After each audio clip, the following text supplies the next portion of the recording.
ఓం శ్రీ సాయిరామ్. భగవాన్ శ్రీ శ్రీ శ్రీ సత్యసాయి బాబా వారి దివ్య చరణారవిందములకు హృదయపూర్వక అనంత కోటి నమస్కారాలు సమర్పిస్తూ అందరికీ సాయిరామ్. శ్రీ సత్యసాయి ఆనందదాయి సాయితో పయనం పుస్తక పఠనం తర్వాయి భాగం అండి. 1958 జూన్ 18వ తేదీన స్వామి మైసూరుకు వచ్చినప్పుడు మా ఇంటిని పావనం చేసి కొద్దిసేపు ఉన్నారు. స్వామి, ఒకే జన్మలో ఆత్మసాక్షాత్కారం కలుగుదని తమరు రామశర్మ గారితో చెప్పారట, ఎందుచేత అని అడిగింది కన్నమ్మ.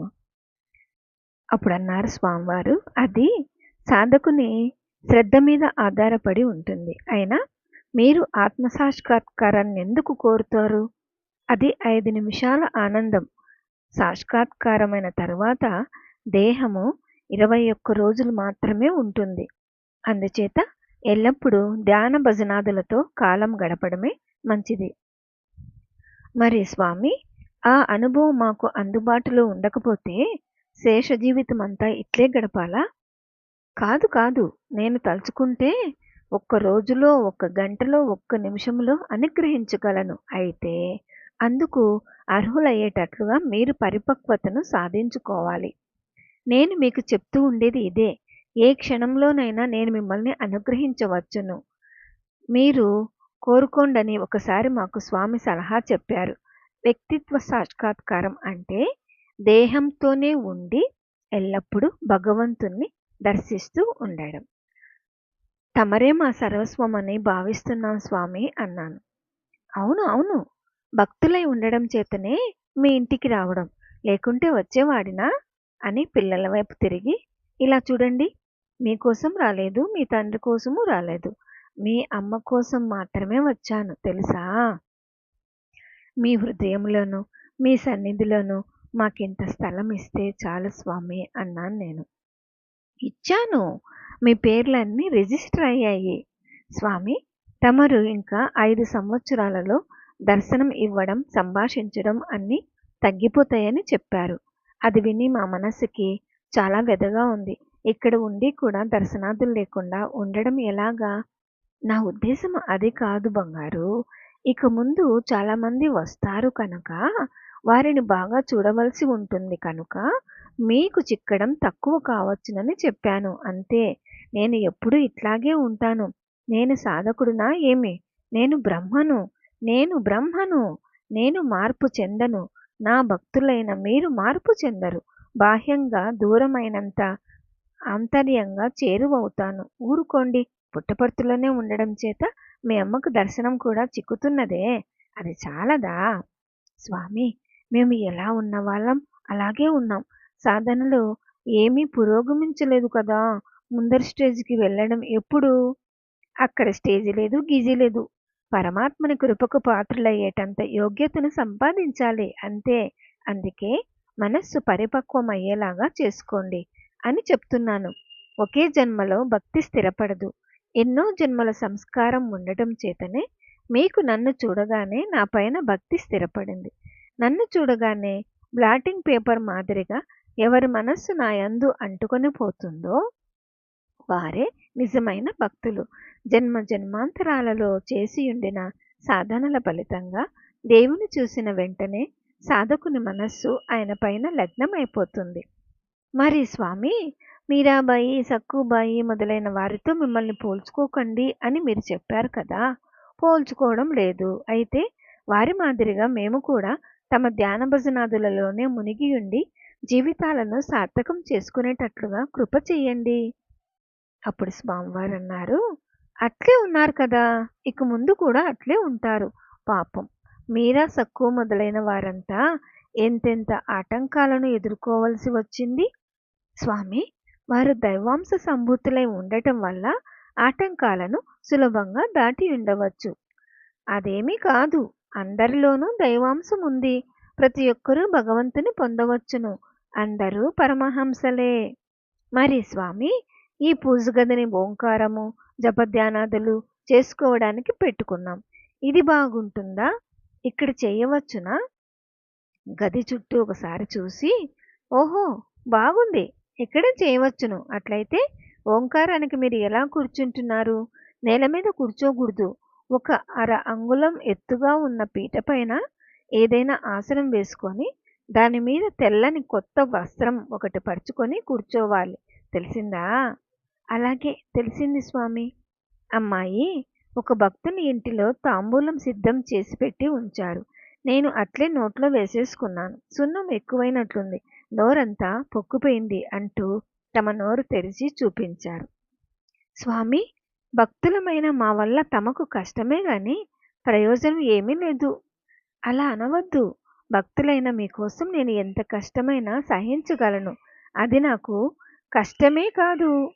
స్వామి, సత్యసాయిరాం అంటే అర్థమేమిటి అని అడిగింది కన్నమ్మ. రా అంటే అగ్ని, మా అంటే అమృతం. అగ్ని ప్రక్కన అమృతం ఉండే తీరాలి, లేకపోతే అంతా కాలిపోతుంది. సత్యం మీద సాయి అంటే శయనించి ఉండే రామ్ అంటే ప్రేమ స్వరూపుడు. రాముడుండు చోట కాముడుండడు, కాముడుండు చోట రాముడుండడు. పిల్లల వైపు తిరిగి, అమ్మని ఎందుకు అడుగుతారు? తన అశాంతిని మీకు కూడా కొంచెం ఇస్తానంటుంది. ప్రతి ఒక్క దానికి నన్ను ప్రార్థించండి, నేను అనుగ్రహిస్తాను. మురళి అన్నాడు, నాకు మంచి బుద్ధిని అనుగ్రహించండి స్వామి అని ప్రార్థించాడు. పిల్లలు చాలా చిన్నవాళ్లుగా ఉన్నప్పుడు మీ అమ్మ ఏమని ప్రార్థించమని చెప్పిందిరా అని స్వామి వాళ్ళను అడిగేవారు. వారు మంచి బుద్ధిని ఇయ్యి తండ్రి, కాపాడు తండ్రి అని ప్రార్థించమని చెప్పింది అనేవారు. ఆ ఒక్క మంచి బుద్ధి ఉన్నట్లయితే భగవంతుని పొందేందుకు వేరే ఇంకేమీ అక్కర్లేదు అనేవారు స్వామి. సద్గుణవంతుడనై బ్రతికేటట్లుగా నన్ను అనుగ్రహించు అని ప్రార్థించుకో. అప్పుడు రఘు అన్నాడు, స్వామి, నేను సంగీతం నేర్చుకోనేదా? నేర్చుకో. నేను ఎస్ఎస్ఎల్సి పాస్ అయ్యాను స్వామి, ఇంకా ముందేం చదవాలి అన్నాడు శంకరు. ముందుకు చదవకపోతే వెనక్కి చదువుతారా? కళ్ళు ఉన్నది ముందే కదా. మరి స్వామి, ఇంజనీరింగ్లో చేరదామంటే పాఠాలు బాగా చెప్పరని అంటున్నారు. చెప్పేవాళ్ళ మాట ఎందుకు? అంతా నేర్చుకునేవాని శ్రద్ధ మీదే ఆధారపడి ఉంది. నా స్మరణ నీకు సులభమైతే పాఠాలు కూడా సులభమవుతాయి. ఆ స్కూల్లో చేరుకో. ఇంజనీరింగ్ డిప్లొమా కోర్సు చేరు. ఇక ముందు ఒట్టి యంత్రయుగం అవుతుంది కనుక అందులోనే అభివృద్ధి కలుగుతుంది. శంకర్ అన్నాడు, స్వామి, చదివే పాఠాలు తలకి హత్తుకునేలాగా చేయండి. అట్లే కాని మీరందరూ నన్ను స్మరించుకుంటూ మేము ఈ పనులను శ్రద్ధగా చేయండి, అన్నీ నేను చూసుకుంటాను. స్వామి శంకర్కు కళలలో కఠినమైన కొన్ని పాఠ్యాంశాలను నేర్పడం, అతనికి రాష్ట్ర స్థాయిలో ప్రథమ స్థానం లభించడం జరిగింది స్వామివారి కృపతో. 1958 డిసెంబర్ 17వ తేదీన స్వామి శ్రీరామచంద్ర శెట్టి గారింటికి వచ్చారు. ఆ ఇంటివారు స్వామికి పాదపూజ చేసుకుంటున్నారు. పూజానంతరం అక్కడ సమావేశమైన గృహిణులందరికీ స్వామి సంక్షిప్తంగా ఇలా సందేశం ఇచ్చారు. మీ కర్తవ్యాలను శ్రద్ధగా నెరవేరుస్తూ మిగిలిన సమయంలో దేవుని స్మరించండి. ఇది మీ ధర్మం. లోకానికి సూర్యచంద్రులు నేత్రాలైనట్లుగా దేహానికి కండ్లు ముఖ్యమైనవి. ధర్మము మనస్సుకు నేత్రం. ఇది లేకపోతే జీవితం చిక్కటైపోతుంది. కనుక ధర్మాన్ని అనుసరించండి. మీ భర్తను పిల్లలను సంరక్షించుకోండి. అనవసరంగా అవి తెమ్మని ఇవి తెమ్మని అడుగుకండి. భర్త సంపాదన 100 రూపాయలైనప్పుడు నీకు 150 రూపాయల విలువ గల చీరను ఎలా తేగలడు? మంచి పనులు చేయండి. ఇతరుల కర్తవ్యాలను మీ పైన వేసుకోకండి. మీవి ఇతరులకు అప్పగించకండి. పండిన పండు దానంతట అది క్రింద పడిపోతుంది కానీ పచ్చికాయ పడదు. కేవలం తల బోడు చేసుకున్నంత మాత్రం చేత మనస్సులోని తలంపులు మాయమైపోతాయా? అందుచేత మనస్సులోని కోరికలను తొలగించడానికి ప్రయత్నం చేయాలి. బాహ్యమైన ప్రదర్శన వలన ఉపయోగం ఏమిటి? అవసరాలు తగ్గించుకునేందుకు ప్రయత్నించండి. ఈ దేహం కుళ్ళిపోతే పారవేయబడుతుంది. పండు బాగున్నప్పుడు దానిని దేవునికి అర్పించవద్దా? మీ బాధ్యతలు నిర్వర్తించకుండా మీరు విశ్రాంతి తీసుకోలేరు. ఊపిరి పీల్చుకోవడం వదలడం కూడా పనే. అది ఆగిపోతే వేరే పని ఏది సాధ్యం కాదు. కనుక దేవుని ధ్యానిస్తూ మీ కర్తవ్యాలను శ్రద్ధగా నిర్వర్తించండి. కొంతసేపు విరామం. ఆ సమయంలో కొందరు భక్తులు స్వామిని తమ సందేహాలు తీర్చమని కోరారు. కన్నమ్మ అడిగింది, స్వామి, మానవ అంటే అర్థం ఏమిటి? దానిని స్వామివారు ఇలా చెప్పారు. జీవుడు ప్లస్ వ్యామోహం ఈజ్ ఈక్వల్ టు మానవుడు. జీవుడు మైనస్ వ్యామోహం ఈజ్ ఈక్వల్ టు దేవుడు. మరో విధంగా చెప్పాలంటే వ్యామోహ సహితుడు మానవుడు, వ్యామోహరహితుడు దేవుడు. హరికాంబోజ రూపకం. రామనను బ్రోవరా వేముకులో కాభి, రామనను బ్రోవరా ప్రేమ మీర మెలగుచుండే బిరుదు వహించిన సీత, మెప్పులకై కన్నతావు నపుబడక విరవీగి, తప్పు పనులు లేకయుండే త్యాగరాజ వినుత సీత, రామనన్ను బ్రోవరా అని పాట పాడి చీమలో బ్రహ్మలో అన్న చరణం చెప్పి వివేక వైరాగ్యాల యొక్క ప్రాముఖ్యాన్ని నొక్కి వక్కానించారు. ఈ కీర్తనలో త్యాగరాజు చీమలో కూడా బ్రహ్మ ఉన్నాడని ప్రకటించాడు.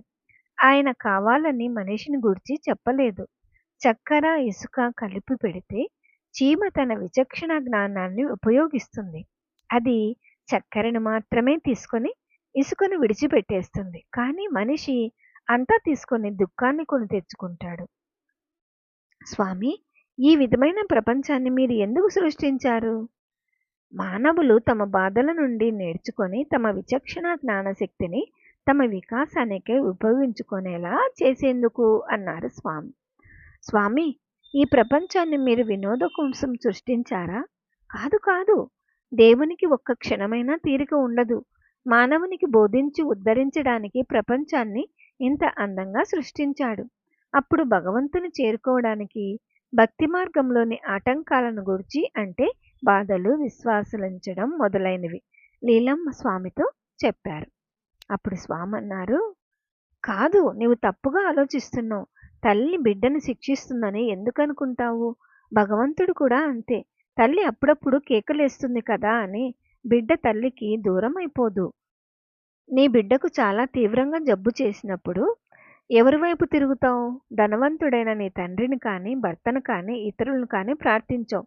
దయచేసి నా బిడ్డను రక్షించు స్వామి అని దేవుణ్ణి ప్రార్థిస్తావు. అంతే కదా. ఈ లోకంలో ధనికుడు, పేదవాడు, ప్రతివాడు బిచ్చగాడే. దేవుడు కొందరికి ఎక్కువ భిక్షం వేస్తాడు, ఇతరులకి తక్కువ భిక్షం వేస్తాడు. ఒకడు పెద్ద భిక్షగాడు, మరి ఒకడు చిన్న భిక్షగాడు. అంతే. ప్రతివానికి ఎంత లభిస్తున్నది అతని కర్మను బట్టి నిర్ణయింపబడుతుంది. కనుక ఇతరులను అసహించుకోవడం కానీ, అసూయ పడడం కానీ చేయవద్దు. సఖ్యతతో జీవించు.